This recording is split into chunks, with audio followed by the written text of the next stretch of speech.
We'll be underway shortly. We're waiting for one more commissioner.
All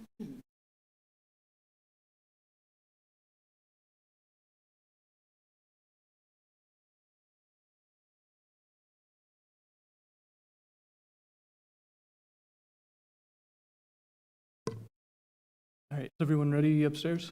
Oh, here he comes.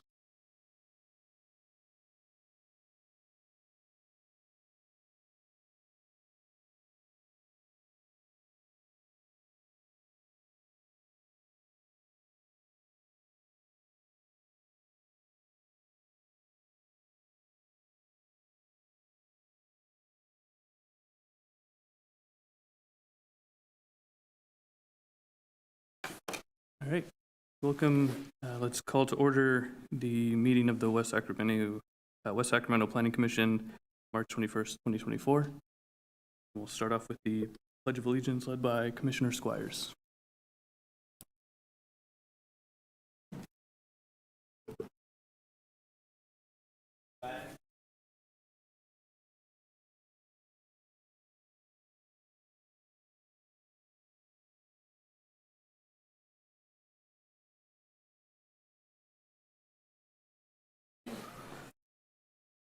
Thank you. And a reminder to anyone wishing to address the commission on any agenda item may fill out a request to speak card and present it to the clerk prior to the completion of the staff presentation.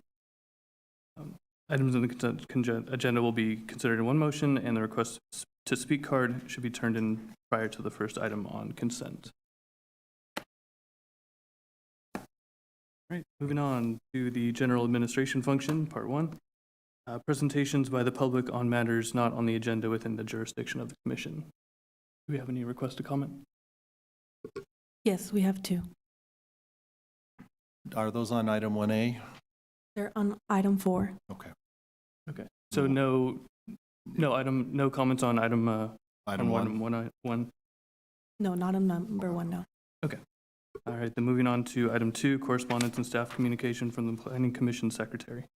Yes, a couple of quick notes for you tonight. You should have a printout of an email we received regarding item number 4. I believe we forwarded it to you as well, but we have a hard copy here. And You don't see the minutes are on this agenda. We've transitioned to developing all of our agendas electronically the way the council does. So we will take care of the minutes from our last meeting and tonight at our next meeting, and all will be good.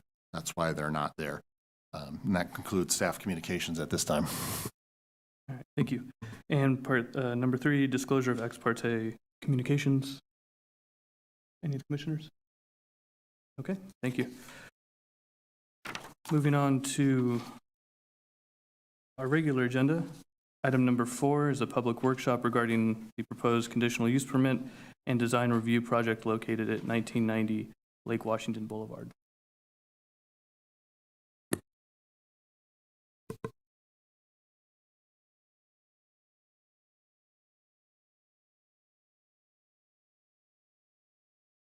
Chair, members of the Planning Commission, yes, before tonight workshop regarding this project site up here. Justin, is your mic on? Yeah. At 1990 Lake Washington Boulevard, identified in the blue up there. It's to construct a all residential project in a mixed-use neighborhood commercial, and this one happens to be 152 units. It's also an affordable component. Staff's recommendation is to take public comment, provide staff direction, or questions we can't address tonight, and we will provide that in a future staff report for the April 4th regular Planning Commission, where you will formally consider the project at that time. Just some orientation. It's immediately to the west is Station 45. To the north is Connect Apartments, currently under construction. The east is Clarksburg Branch Line Trail. To the south is the town center. Project's roughly 3 acres in size, and currently is being utilized as a temporary urban farm. This does require a use permit for an all residential project in the mixed-use neighborhood commercial. I did note in the staff report, in the future, we may consider bringing forth to allow all residential by right in the MUNC to assist with our housing needs as well.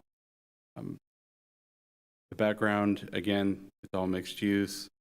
It was identified in the Southport Framework Plan as a residential area for high density. It does allow for a combination of retail, office, and residential are all uses that are permitted on this particular site. Back in October, this is similar to the Lewis project that was before you, requesting the same entitlements. However, the difference of note is this is actually an affordable site identified in our housing element, whereas the Lewis was not. And this location is more suited to all the amenities in walkable distance as opposed to that project. The design of the project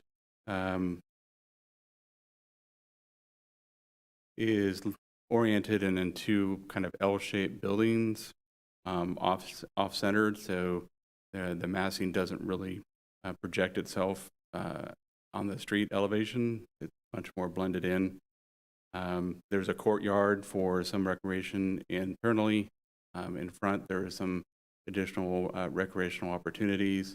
And of course, the project will connect directly to the Clarksburg Branch Line Trail. They have 1 to 3 bedroom units ranging from around 521 to a little over 1,000 square feet. Mainly 4 stories high, and then it's bookended with the 5-story tower elements at the corners. The architecture would be considered modern. It does have the design guidelines in mind with wood paneling, cementitious wood siding, array of gray and beige earth tone colors, similar to the Connect Apartments to the north. We did receive the public comment, which you were forwarded. Item 1 was related to traffic. The project site was evaluated as this use and as this zone in the general plan update, and evaluated the traffic needs and burdens that it would place with the current use. that would be uses that would be permissible on the site given the land use and the zoning from that. All of the mitigation that was required has been accomplished on Lake Washington and Jefferson going northbound. There's no further mitigation required by the general plan to accomplish that. It is walkable to all the city services for shopping, high school, and all their daily needs, which does fit in with city policies for a walkable area. The city is designated as a growth community, as identified in the general plan as well. And the site hasn't been applied for any commercial uses since, the Southport Framework Plan in the mid-90s and in the general plan in 1990. This is the first opportunity of a project that's come forth. The second item that they brought up was the urban farm that's there. That is under the ownership, property owner having a lease, which is a private contractual obligation between those two parties.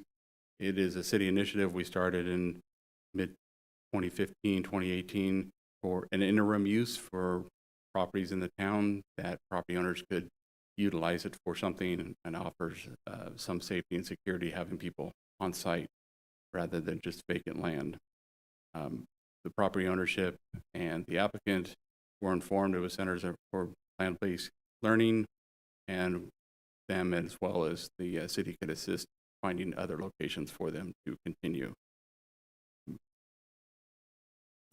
The Raul from our Economic Development and Housing is here, as well as Mark from Development Engineering. For any questions, this is a workshop. So they'll be happy to answer any of those questions if I'm not able to. We do have the applicant here. They do have a slight PowerPoint presentation for you, excuse me. And with that, that concludes my presentation. I'm happy to answer any questions that you may have. All right. I think what we'd like to do this time is start off with the public comment, which will allow the applicant to present their PowerPoint and also to hear from the public. And then the commission can ask any questions on all those topics. All right. So at this moment, we'll go ahead and open up for public comment. Please remember to keep your comments to 3 minutes or under. Michelle Kelly?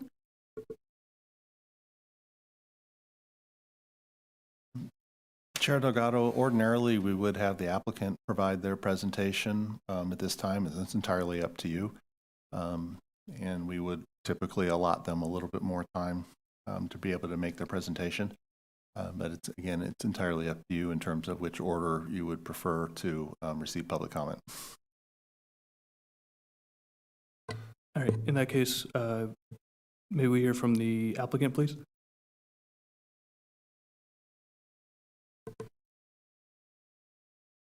Hi, good evening. My name is Chris Start, President, Danco Communities. We are the applicant. I'm joined here today with our project manager, Cameron, and then our two design professionals, Paul and Gertz. And Gertz is going to give the PowerPoint presentation for you all. Just quickly, Danco, we are a California-based developer focused 100% on affordable housing. We've been in business 34 years. We've about 300-person company. We are a contractor, builder, developer, and property management company. We are actively working all over the state, including in Sacramento. We just completed a project downtown Sac on the old 12th and H supportive housing project, and we've got another going in Sacramento. And so I just wanted to introduce myself as the applicant, the developer of the project. And we're here to answer any questions. I'm going to turn it over to Gertz, who's going to give the PowerPoint. Thank you.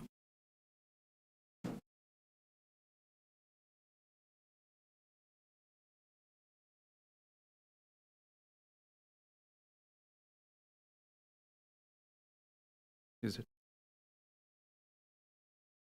Oh.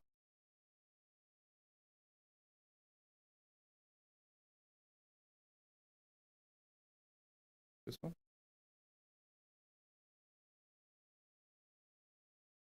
other.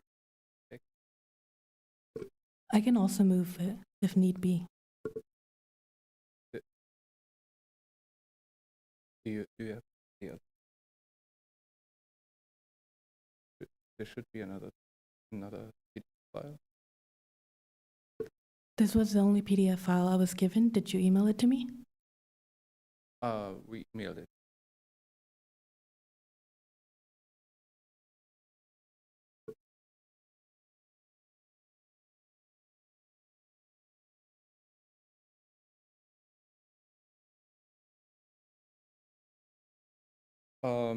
Yeah, good evening. My name is Götz Frank. We're a firm for architecture in San Francisco. We are an award-winning design firm for architecture from San Francisco. Now we are 25th anniversary this year. We are very excited to work on this project, and the deck that just to come over is actually not new information. It is really just compressed deck with highlighting main features of the project for us for a better reference, flip back and forth. So there's not new information.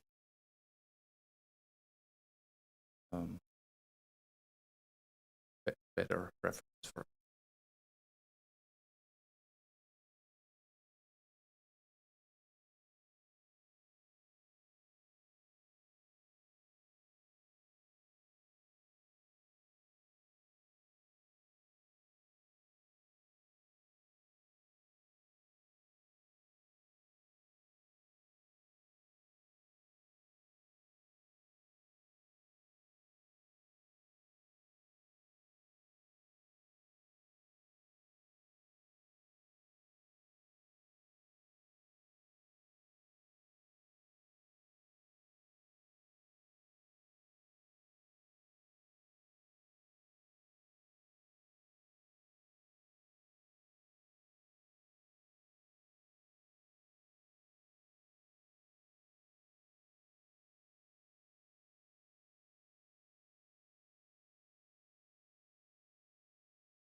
Chair Delgado, perhaps while we wait to resolve this, if you wish to take the other public comment, we'll come back to this. That certainly would be appropriate. Okay. All right. In that case, we'll move on to public comment currently. Thank you for your patience.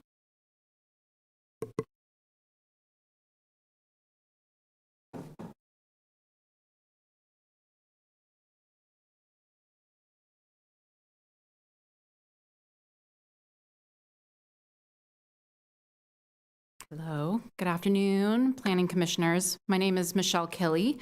I'm a resident of West Sacramento for over 17 years. More importantly, I'm coming to you before you tonight with specific experience relating to tonight's agenda item.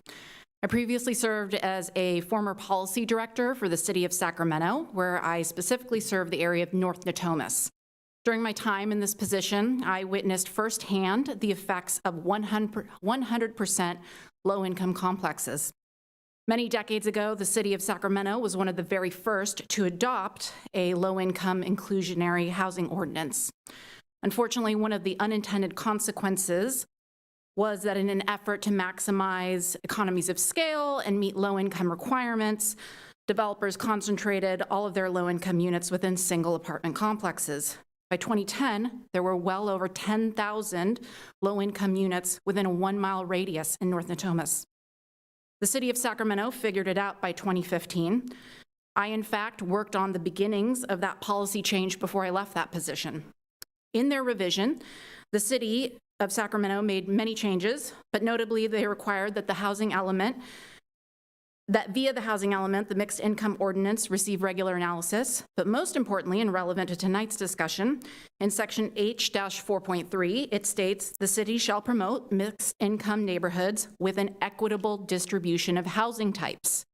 Our own housing element, I believe, is silent on this, and it should be addressed.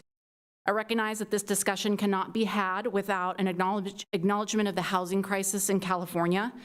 I currently work in commercial real estate lending for investors of these very types of complexes, and I can tell you that more of these applications will be coming in droves to our city. As developers and investors look to maximize earnings, and local governments like our own look for ways to answer California's call for more housing. But we need to be thoughtful in our approach. Reading through tonight's staff report on this item, the following stood out to me. It stated, there is no overconcentration of deed-restricted affordable housing in Southport.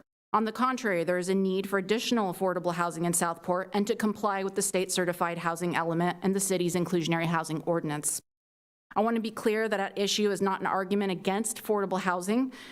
It is that concentration of the affordable housing all within one complex. It's the lack of the city's affordable housing ordinance review and the lack of the housing elements requirement to have equitable distribution of that low-income housing. A complex made up entirely of only low-income units is not equitable distribution. And so in closing, I ask the Planning Commission tonight, if there's nothing currently in policy that would succumb the city of West Sacramento to the same fate of North Natomas, then please consider this before approving this project. Rather, I urge you to ask staff to first review the city's own inclusionary housing ordinance and housing element. Thank you for your comment. Thank you.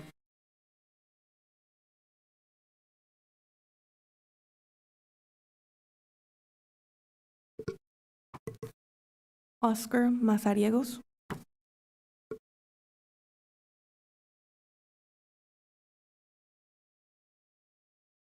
Good evening, everybody. Esteemed members of the Planning Commission, my name is Oscar Mazariegos. I'm a field representative for the Carpenters here at Local 46 representing West Sacramento. I'm here today to speak about this project at 1990 Lake Washington Boulevard. This project has the potential for good, and housing is much needed everywhere. What we don't need is the continuing issue plaguing California's construction industry: wage theft and misclassification. Misclassification of work means masons are different from laborers, who are different from carpenters, and so on, so on. Paying a laborer to perform carpenter-covered work is wage theft itself. Construction workers, the backbone of the infrastructure, frequently fall victims of unscrupulous and immoral employers who withhold their hard-earned wages. From underpayment to outright denial of compensation for overtime work, these practices not only violate labor laws, but also strip workers of their dignity and livelihood. In California, where the cost of living continues to soar, the impact of wage theft is particularly harsh. Imagine working hard under the scorching sun, risking life and limb only to receive a fraction of what is rightfully owed. It's a betrayal of trust and a betrayal of the promise of a fair day's pay for a fair day's work. But let us not overlook the ripple effect of this injustice. When workers are deprived of their wages, their families suffer. Children may go without proper nutrition, healthcare, or educational opportunities. The cycle of poverty keeps going, casting a shadow on the future of our communities. On February 16, 2024, there was an article released where the DIR and the Labor Commissioner Office launched an $18 million workers' rights enforcement grant program, creating opportunities for local prosecutors to obtain funding for wage theft prosecutions.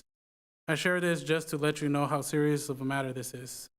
I urge you to give us right to access to job sites to help advocate and police these injustices where the city may not have the manpower to do so. Through support, education, and enforcement of law or labor laws, we can dismantle the structure that enables wage theft to thrive. We must empower workers to know their rights, provide avenues for reporting abuse, and hold accountable those who are exploiting their labor. Furthermore, we must champion fair and ethical practices within the construction industry. Responsible contractors and developers understand that investing in their workforce not only cultivates loyalty and productivity, but also upholds the moral fabric of our society. As Californians, we pride ourselves on progress and justice. Let us extend these values to every corner of our state, ensuring that every worker receives the wages they deserve. Together, we can build the future where dignity, fairness, and opportunity are the cornerstones of our society. Thank you.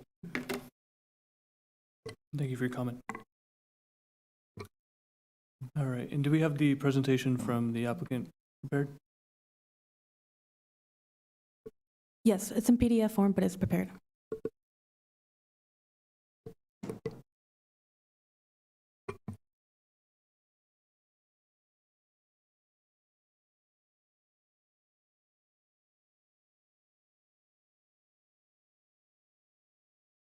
I'll scroll it down for you. You could Ah, just, okay. yeah. Yeah, I think you can scroll to page number 2. Maybe, so this page illustrates the location. I think you already are very aware about the location of the project. And maybe go to page number 3. So Justin already outlined that the design of the project, the massing, is 2 L-shaped blocks that are contained, that are connected by 2 bridges. The idea behind this was to create an enclosed space for the residents in the center, but also provide some openness of that space the side. Next one. So a very unique feature of the project that we wanted you to note is that there is a very deep setback on the frontage to the street. If you actually draw a line from the currently used lane that is out there all the way to our building, you have 150 feet. So it's a very deep setback. So the part that is on our site is currently planned as a green zone area with play areas for the residents, but all the landscape that we have there is, of course, automatically, by the nature of it, also a benefit for the community, because all the trees, landscaping that is there will benefit all people who pass by on the street. More so, you can also see that the building itself is further set back to the street, so which also softens the impact of the mass. Okay. So, and then on the inside, there is a more enclosed space for the residents, a more private space, a more shaded space, also with play areas where the community is more by themselves and have that as an valuable amenity. Okay. That is a view from the street from the other side, from the south west side, looking along this very deep green belt in front of the building. By the way, where you see on the right hand side on this rendering where there is asphalt shown, that is to be determined, because there is a 38 wide strip between where we just drew the sidewalk from there to the edge of the street. That is to be determined by planning department. They're working on it. There might be a bike lane or so that is in the work, but most likely will not asphalt. It's on here. So next. So these are really just, we brought these in for us as a reference. If there are any questions, we want to talk about the floor plans. So we just scroll through them. Next one, there you see the upper floor plans where you see the 2 L shape with the amenity spaces in these bridges that connect the 2 L's. Next. Yeah, here these are the elevations of the buildings, and basically we just want to note that we work very hard to give the building a really good pedestrian scale, to break it up in depth as well as height. So you can see there are these tower elements that come a bit out of the building, so there's a depth to the facade, but as well of a height. So I mean, there was really a big effort made by us, but of course encouraged and supported by our client Danco to make this a very attractive building, and by no means something that could suffer for low income, meant for low income people. Yeah, there's second facade, and then the last page is just the material palette. Again, a rich material palette that is varied, that we have. The blocks to the front are more light colored, and then the connected blocks more more darker and warm for the this.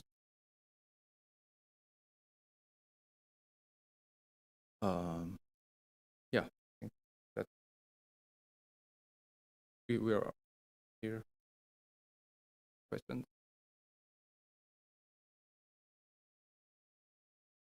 Thank you very much for your presentation. At this time, I think we'll open it up to the commission to ask questions of the applicant.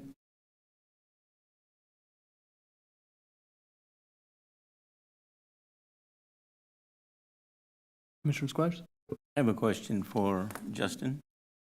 At the beginning of your presentation, you said this project has an affordable component.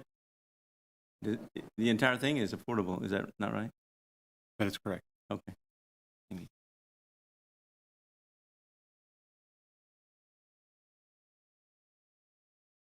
I just have a question, because this is for affordable housing and there's, you want to promote walkability. My concern would be the crosswalk at Clarksburg branch line. There's a lot of people who bike and walk there. If there's 152 units with people and families walking, my concern is there's not a lot of infrastructure for crossing that street safely, especially because of all the people driving. It's a really popular road to drive down. Is there any plans to improve that crosswalk?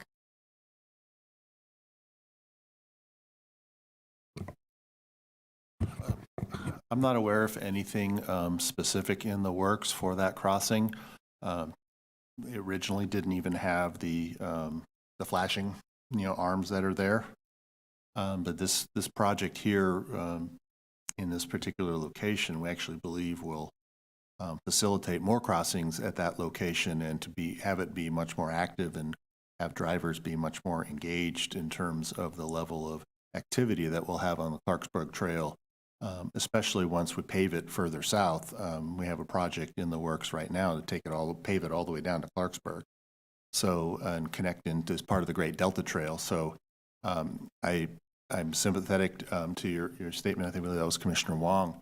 But perhaps by infilling this site and providing, the visual cues, I'm optimistic that will help that crossing be more well used, and rather than right now when you go through there, it's not a lot of volume, so people go through it and might not realize how much traffic there really is there, especially if this will be where people head to school, over into town center, to and from other projects in the area.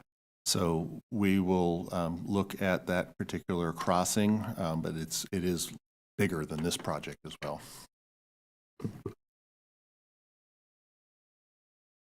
Mr. Blunt?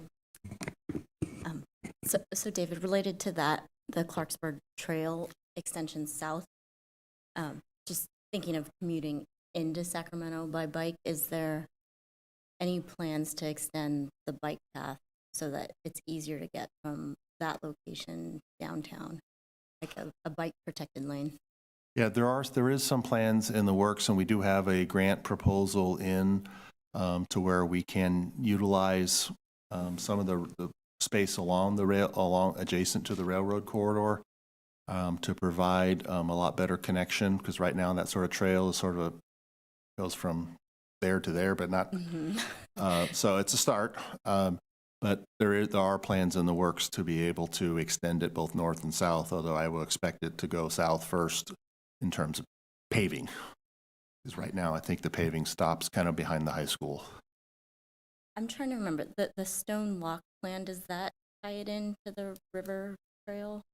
Oh yeah, that trail long would term. ultimately go right into the Stone Lock, Stone Lock area, especially right now it more or less dead ends, I think, at the lock and the control building right before you go over the channel, into leaving Southport or conversely entering Southport.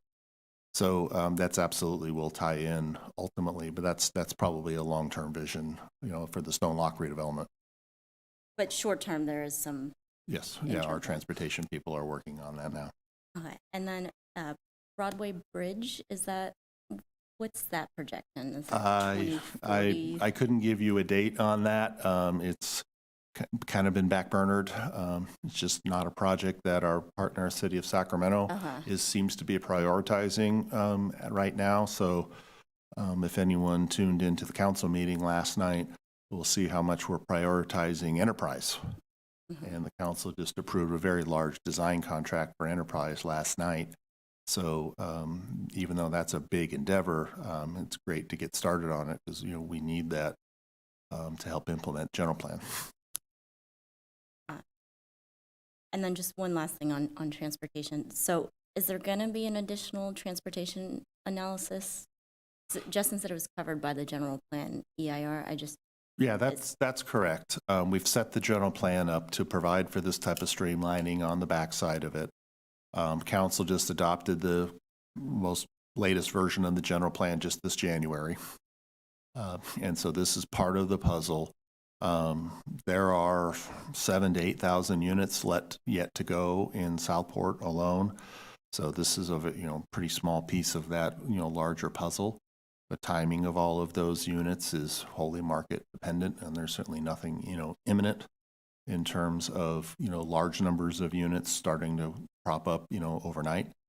But this is an area that has been studied to death over the years, quite frankly. I think it was in 2000, if I'm not mistaken, with the general plan update at that time, the council made a finding at the Jefferson Boulevard and Lake Washington intersection that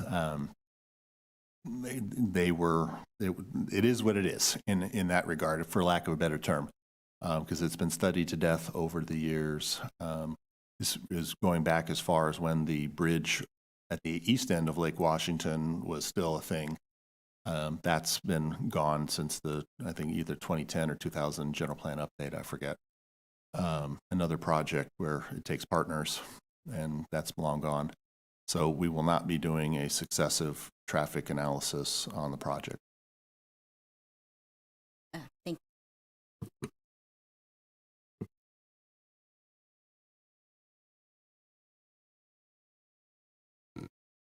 I'm curious, are there the number of, or if there are any other low-income housing projects, solely low-income housing projects in development or that have been developed here in the city? Well, I think we would best suited to have Raul come up and answer that for us. Yeah, Raul Huerta is our housing manager, has been for many years now, and he's kind enough to be here tonight because he is our subject matter expert. Good evening, Chairperson and members of the Commission. Yes, we do. We actually have quite a few 100% affordable housing developments throughout the city, primarily in the northern portion of the city. One is currently under construction in the Bridge District called the West Gateway Place Phase 2. That will be a 60-unit affordable housing development that is being built by Jamboree Housing. We also have along West Capitol Avenue, West Capitol Courtyard 1 and West Capitol Courtyard 2. We have in the Bridge District, the Rivermark. We also have in the Washington area, Washington Courtyard, so on and so forth. So we do have several 100% affordable housing projects. We don't have any 100% affordable projects in Southport. We do have two that are mixed income. One is Savannah at Southport. That was built in, I believe, the late 90s. And then we also have affordable units that are part of the Monticello apartment complex on Jefferson Boulevard. Okay. And is there any idea or projections of how many other additional low-income projects that are currently in the pipeline? Currently in the pipeline, we have two that are being planned, including this Lake Washington project. The other project that is currently being planned is part of the Grand Gateway Master Plan, which is at the intersection of West Capitol Avenue and Tower Bridge Gateway. That master planned area will contain an affordable housing component of approximately 117 units. And the project that's currently under development to the north of this proposed project, what's the, is that a mixed-use project, or is there low-income housing units available in that? That as well? project is, does not have an affordable housing component. That's 100% market rate. That developer, though, paid an in lieu fee, and that in lieu fee was used to support the development of the West Gateway Place Phase 2 project that is currently under construction, the 60-unit project that should be completed by the end of this year. Right, but it And sounds like there was a little bit of a loophole. You said market rate. So the market rate is not necessarily low income, correct? That is most definitely correct. And Raul, could you explain how that was a discretionary decision by the city council? Correct. So anytime a developer, a market rate developer, requests to pay an in lieu fee, as opposed to actually incorporating affordable units in their projects, we have to take that request to the city council. Staff reviews it and makes a recommendation, whether it supports it or not. But ultimately, it's at the discretion of the city council to allow the developer to pay the fee or require that they include affordable units within their projects. And what's the size of that project? I'm not familiar. Connect Connect is is over about- 200 units. about 320 approximately. So about twice the size of this proposed project, and all of those units are market rate, not necessarily low income. Because of They the are in lieu all fee. market rate. There is no low-income component in that project. And then, not, let's take it into a different direction. And I don't know this question, know the answer to this question, and I know this is something that was brought up when I was on the school board, does the city currently have PLAs in place for city projects? Or for projects that, We do not at this time. There has been discussion about that at the council level. It's part of their retreat, but at this point in time, we do not have a PLA mandate. I should say that since this project will likely seek certain types of funding, be it tax credits or other things, it will likely be a prevailing wage project when it's constructed. Even though there's no city money in it, there will be other public dollars in it. We still don't have, we don't have the PLA obligation, but it would be at least a prevailing wage project. and can you, just for everyone's general knowledge, can you explain what a PLA is, please? Yes, PLA stands for Project Labor Agreement.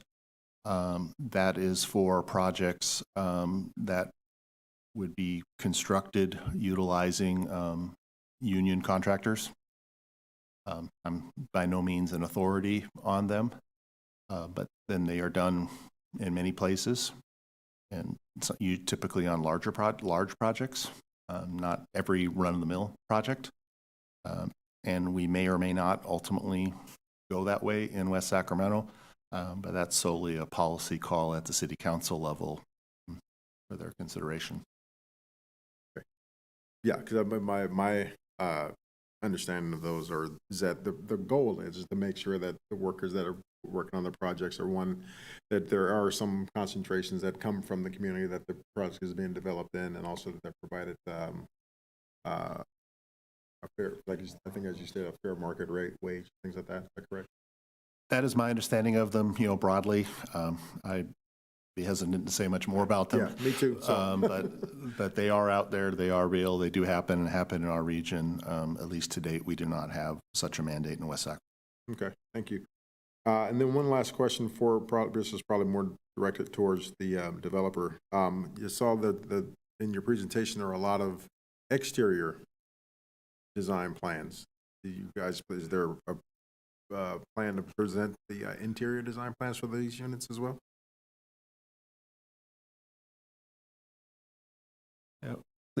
Please come to the mic.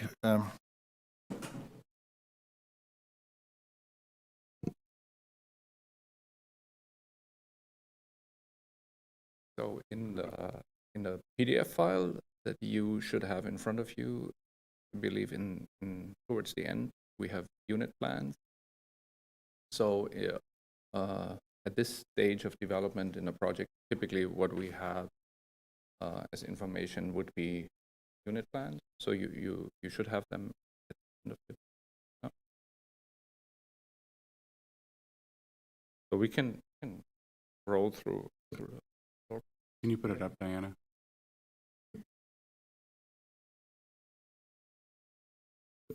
Could you scroll backward to one of the. So no, we're just so the unit plans are all developed. There you can see them in the floor plans, and then in our drawing set we have them large scale, so we could make them. Justin, is the set that we issued to you, is that fully available to the council or not, or is only your report? That will be available for the 4th meeting. Ah, I was focusing on the workshop for the design and the use permit entitlement, as opposed to the interior design. But I have those. We can provide those to you. but Sure. we have that all developed. And there are very typical units. I mean, we use typical modules. So this module that we are using here, like one very popular module that we're using is a 24, 36, 48 module. That would be like a 1-bedroom, a 2-bedroom, a 3-bedroom. That is actually a very typical module that is also used in efficient market rate housing.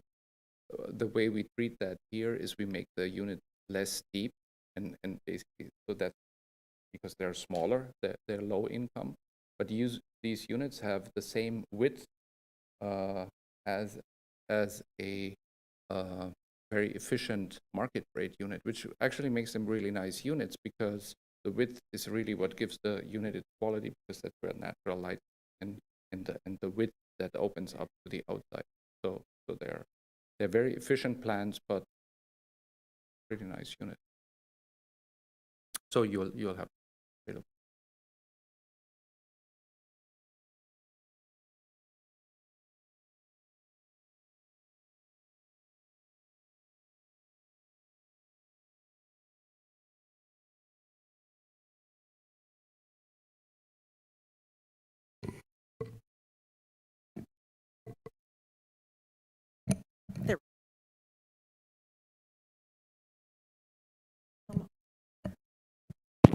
Okay, I'm on. I actually had a follow-up question for Michelle. I wanted to further understand, it sounds like you have, yeah, please step. Thank you for joining Yes. us. I wanted to further understand for my knowledge so I can ensure that I have the full picture of your angle of understanding on how standing up an apartment complex that the builder is deeming fully affordable, how that is not being equitable and fair in the grand scheme of ensuring that there's enough housing to meet the RHNA requirements. Thank you. So from my time when I worked as a policy director and we were working on the item relating the city of Sacramento relating to the outcome that had happened from the low-income inclusionary housing ordinance as it was written at that time, the issue was that you have this major concentration of housing, one particular housing type, in this case, low-income inclusionary housing. Versus having that be dispersed. And there have been studies that have been done on this. When you have a multitude of, you have somebody who's high income next to someone who's medium, who's next to someone who's low, the community just has better outcomes from that. There's just more distribution of housing types, and it's just proven to be more positive for the community. So I'm not against having low-income housing. I just, from my experience seeing what that did in North Natomas, having them all concentrated in one is my concern. I don't know why this keeps turning off. Do you have an example of where the city of West Sacramento is not meeting that understanding of what you believe to be to provide better outcomes? So my concern is just when reading through the housing element, we don't speak to equitable distribution. And so, you know, if we're treating each of these in a silo, one by one, and not looking at the policy, so that was what kind of my closing comment that I got a little cut off on, is that we don't have anything that addresses that. And so what prevents us from having the same thing, history repeat itself, just in our city versus somewhere else? Does that answer it? That's helpful. I'll let someone else chime in, and then I just have a follow-up, but it's likely going to be for Raul. Yeah, Michelle, I have a question for you. Have you seen, what size has worked for you as far as how, if you do take and build affordable units, you can obviously build them big, really big and high, or you can build them smaller. What size has worked where you have everybody all together the same income level?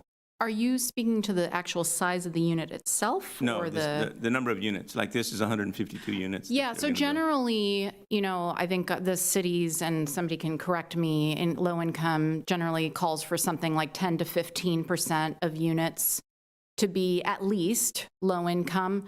Some developers choose to do more than that. In this case, they're choosing to do 100% versus having a more integrative approach. Okay, my question actually is, if you're going to have, not integrated, but have it all, everyone's in affordable housing in the unit, like this one, 152 units. Yeah. What size works? I mean, if 152 is generally too large in your opinion. I don't know that I don't have a 20? problem with having 152. I have a problem with the policy currently does not account for what happens with the next one, the next project, the next project, the next project that are 100%. We're not looking forward to, we will have more of these. I think I stated I work in commercial lending. I have multiple applications for 100% income complexes coming across my desk. Many of those are down in Los Angeles. In Southern California. So this is not going to be the first. But your concern is not with this particular It's not project particularly alone, with but this. it's I have a overall. concern with the larger policy Okay. implication or lack of policy guidance before making these types of decisions. Because as I said, there were 10,000 units within a 1 mile radius, you know, and so it took 15 years to say, oh, we didn't know this was going to happen. And so we can know that that's going to happen, so we can plan for that. Thank you. I guess this is directed towards you, David. Then I'm just curious, what's the role, or is in the purview of the commission to maybe try and elicit some sort of an addressing of such a policy? Because I kind of agree with the comment, is that I think is because if we're only dealing with the issue of low income housing as projects come up, I think it's pretty easy to see how we could run into a situation where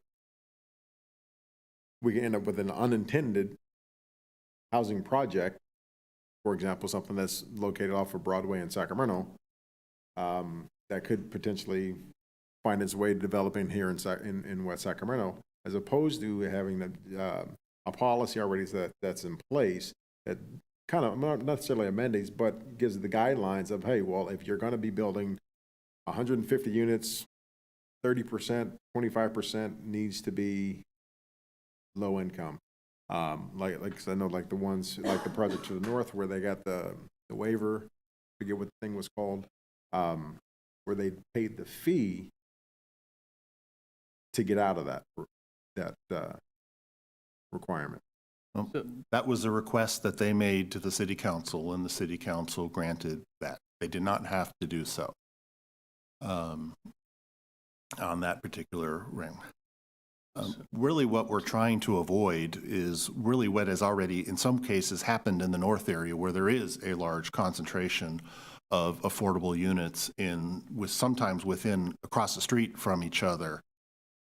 So we have attempted in those areas to not do more affordable housing. The challenge over the years, up until fairly recently, really has been all these projects have to apply for tax credits and other types of funding. Brutally competitive statewide programs.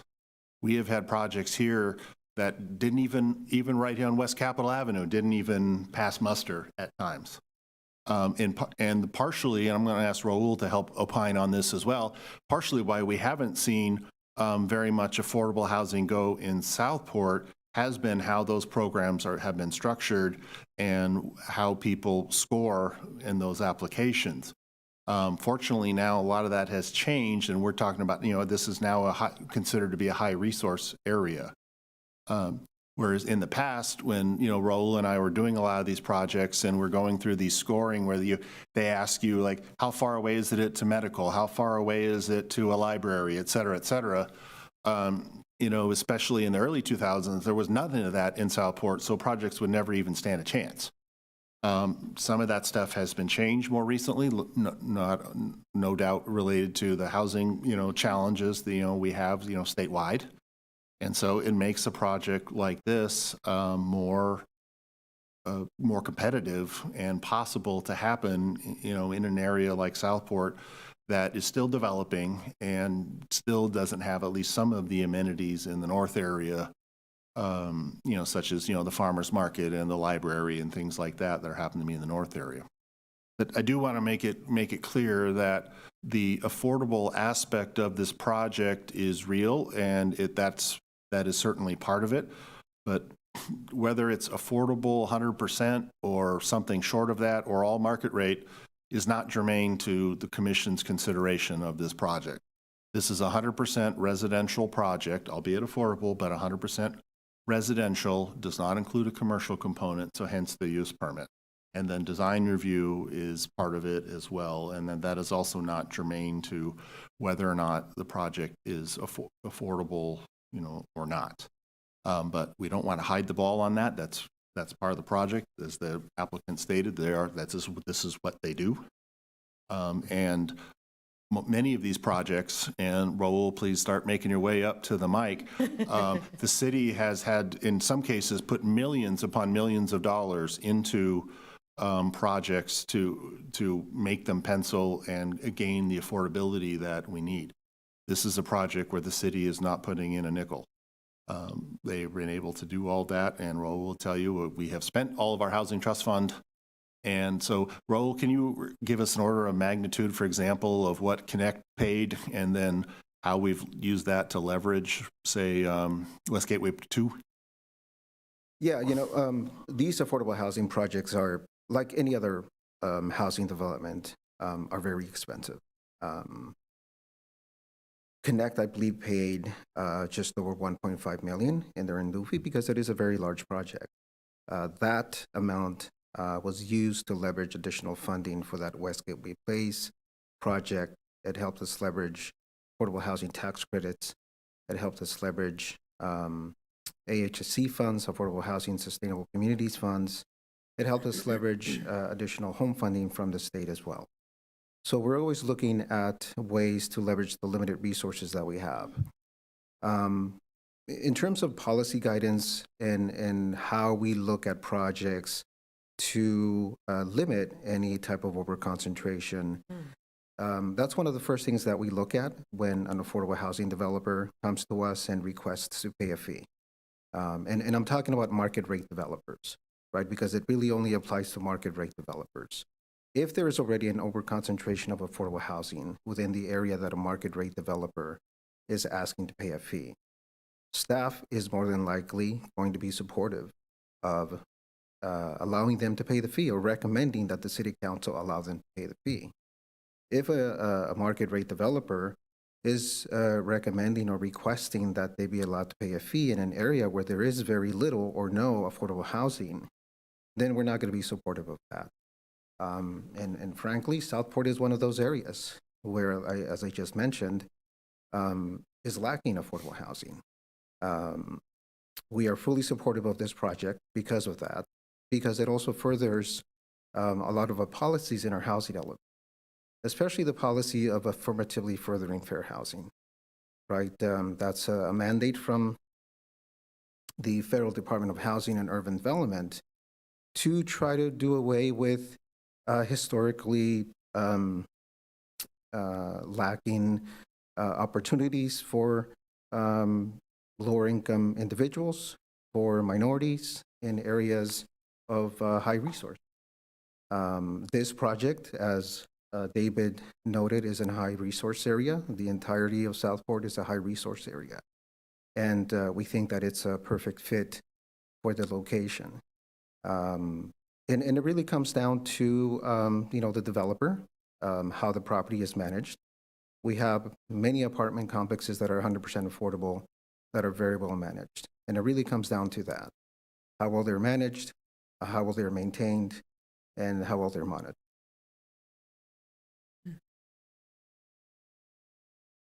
So, Go ahead, Dee.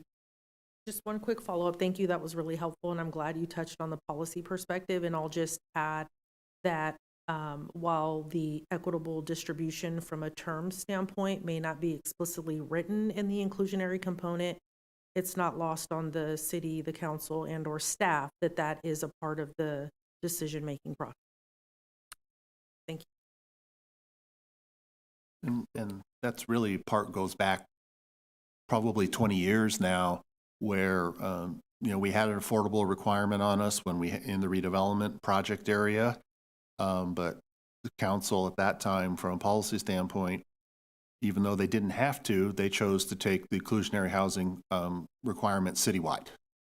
So any project that's coming through 5 units or more will have to address the inclusionary housing, one way or another. And the talk about the distribution and different types of units. In an ideal world, we would sprinkle affordable units within, projects and everything. It's just, unless you have a very large project, like some of the big master plan projects, what we're talking about in Southport, where, they're going to build, a couple thousand units anyway, there's much more ability to work in affordable units in a variety of ways. On a small site, it's likely not practical financially, especially to try to mix them in like that. As much as that would be the most ideal scenario, the way these projects are funded and the competitiveness, it would make that very tough to do a true mixed income project on 150 units is a relatively small project in the larger scheme of things. So this is how we see it. It's how these programs are set up and how they're competitive. Can't say that we like it, but that is how it's played. And I think the affirmatively, I can never, it's a tongue twister for me, rule says it better. But this was a particular point of emphasis for HCD, legal services, during our recent housing element update, which was that 21 or 22, we got that in the can. So fairly recent. That was a particular point. We had to make quite a few revisions to meet the mark on the affirmatively, say it for me, please, Roll. Affirmatively furthering fair housing. Yeah. And this was a big change in terms of this high resource area concept. It really made, in my view at least, affordable housing a lot more doable in Southport than it ever had been before. And it's not for lack of trying over the years to try to do more affordables in Southport, but the way these programs are set up until this high resource area notion came along, I think it would have been almost impossible for someone to do an affordable project, even with all the best intentions in the world, until we have the way things are now, gives it a lot more opportunities. But these are still competitive. And we will see how this one ultimately goes in that particular arena. So the one thing that I do want to note is, while it doesn't really apply to this particular project because it is 100% affordable, our inclusionary housing ordinance the basis of the ordinance is to try to create inclusive and mixed income community, because it does require a percentage of the overall units to be affordable. That's always going to be our starting point, and that's where we always begin with any developer that comes to the city who wishes to build any residential project. From there, we look at the project size, the scope, again, whether there's any affordable housing already existing in the area, and we make modifications and adjustments. But always our starting point is for the particular developer to incorporate affordable units within their larger or project. Raul, will we have a regulatory agreement on this one and some level of Yes, reporting and monitoring? Yes, we will have a regulatory agreement, even though it's an 100% affordable housing project. Technically, it still has to comply with our inclusionary housing ordinance that requires 10% of the total units to be affordable. So that we will have a regulatory agreement to restrict, just for the city, 10% of those total units. The project will likely have regulatory agreements that cover the entirety of the project from whatever funding sources they're going to be going after.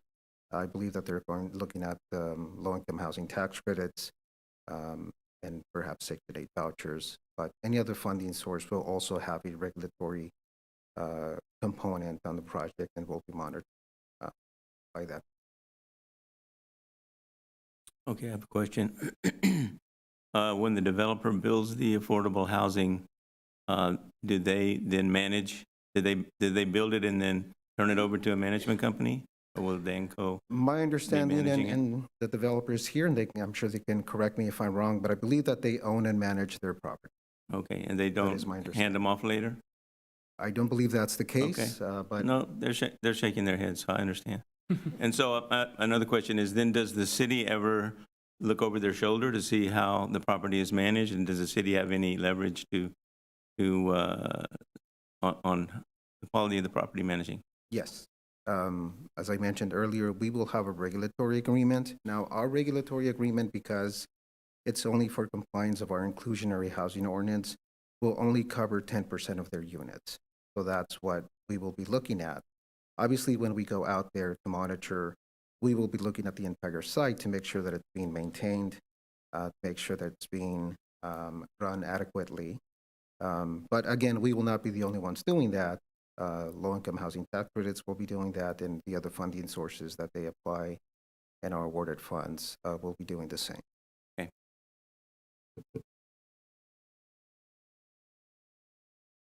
All right. So just a couple comments from me. Looking at this project, I'm quite in favor of allowing the use permit for this.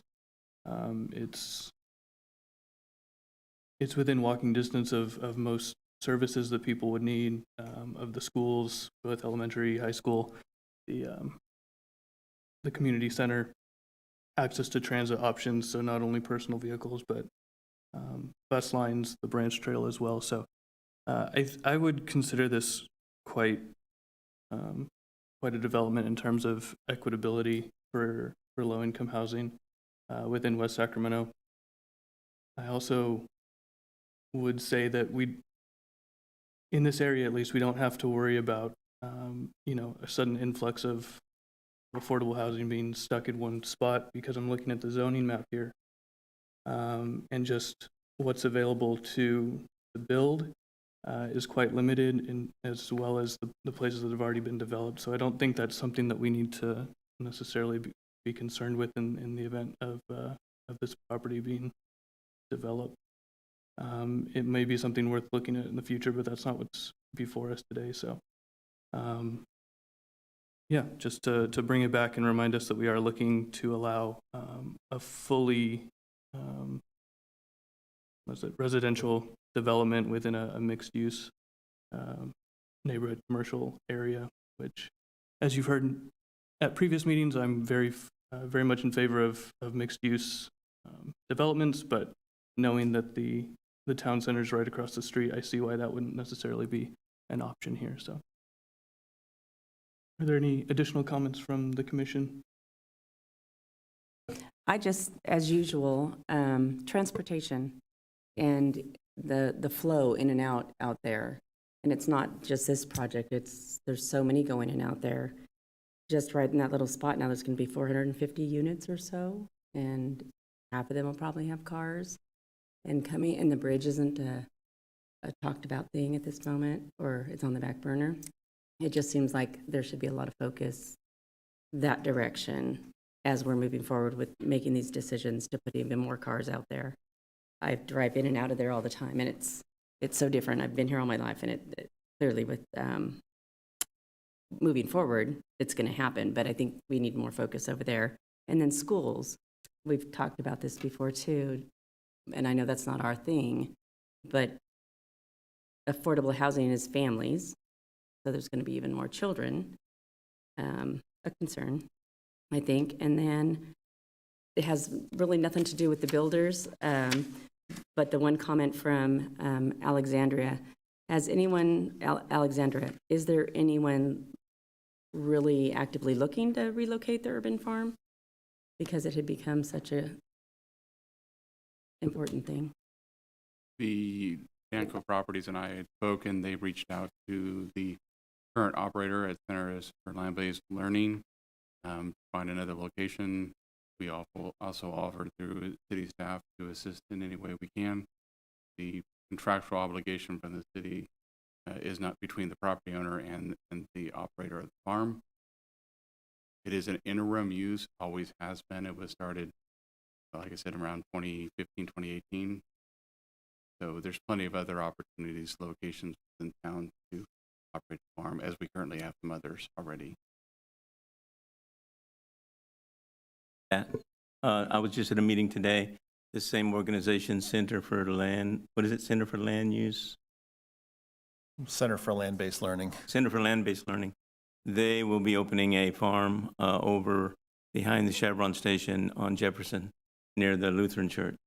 There's going to be something called the Sutter Mosaic Village opening up over there. There's already a recovery cafe and so forth. And they're adding that comment. So that very organization will be opening it there, and it's not there yet. So that will help. I'm not saying that can fully replace 2.9 acres, 0.95, but it will be something. And then I have two very small things. I don't know if these are appropriate for this meeting, but I just noticed in reading through the Southport design guidelines that there needs to be, it says there needs to be a tot lot, 2,500 square feet, if it's over 100 units. And I wondered if the so-called tot lot, if there's 150 units, if that means that the tot lot should be 3,700 square feet. Is it proportional? It's not specified that way. That's just the minimum. All right. Those design guidelines, which are now, gosh, 30 years, almost 30 years old, they're a challenge to apply in today's, how things are built and designed today. But we certainly attempt to abide by their objectives as closely as possible, noting there may be other implementations to get there. But those are so far, outdated. They are a challenge still, but they're still on the books, and we still work with them. It's just not easy. Yeah, it seems like it would be more advantageous to have a tot lot than the bocce field. I don't know anyone who plays that game, personally. In the center of the project, they do have some equipment. It wasn't highlighted, but there is some equipment that they had in the center donut area. Yeah. Sort of the northwest corner. So I don't know the square footage or the equipment, but there is equipment out there that they had on the site plan. Well, I'll be looking for the tot lot because I think to have fenced off area for young mothers with their children is pretty important. Can I speak to it? Yeah. So we do have a requirement for the tax credit funding that we provide a tot lot. Also, we have requirements to provide outdoor recreation space for teens as well. And it is based on unit sizes per square footage. And so we will exceed the TCAC tax credit CDLAC requirement for tot lot and make those amenities available to our children and teens throughout the site. Thank you. Well, we have that whole frontage space, as Gertz was going over, which is a great opportunity for everyone in the community, not just teens and kids, but also the adults. So we're really trying to make an active community, which would include all the residents. Yeah, one other thing I noticed was that it says in item 3.11 in the Southport Design Guidelines, all internal streets and drives shall have walkways on at least one side. And I noticed that there's a lot of parking area where there's no walkways. People would have to be walking through the street to get to their housing. Well, Gertz, I'm pretty sure we have walk on each side of one side of the road. Is that, Not on the map that we were given, not on the drawing we were given. you want to address it? You got to come with my.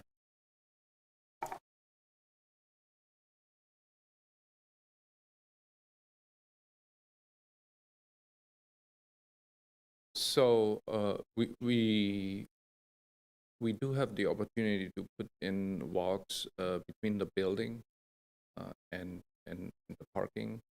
There might be on the landscaping drawings might be shown landscaping in part of these areas, but we could revise that. That is a requirement. We were not aware of.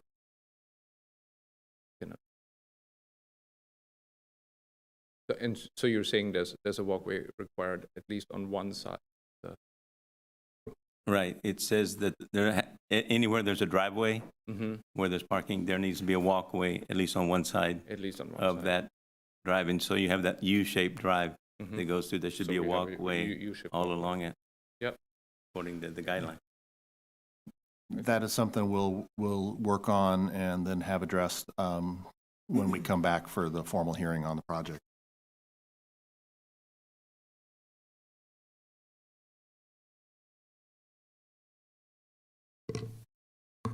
Is there anything else the commission would like staff to review before the presentation on April 4th?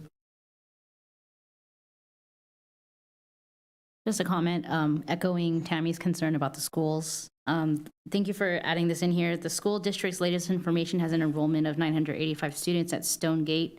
The school is designated to accommodate 1,165 students. That's a difference of 180 students for their maximum capacity. And with 320 units at Connect Apartments and 152 units at this project, I am also concerned about the school district, or this, the capacity for the schools K through 8. This doesn't include the information about the high schools as well. Thank you.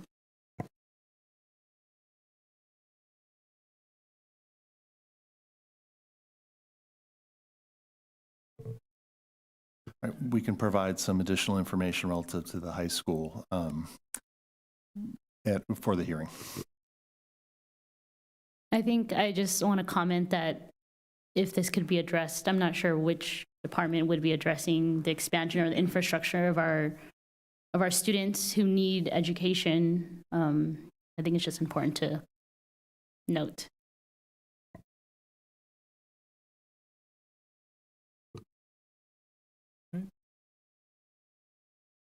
Anything else before we adjourn?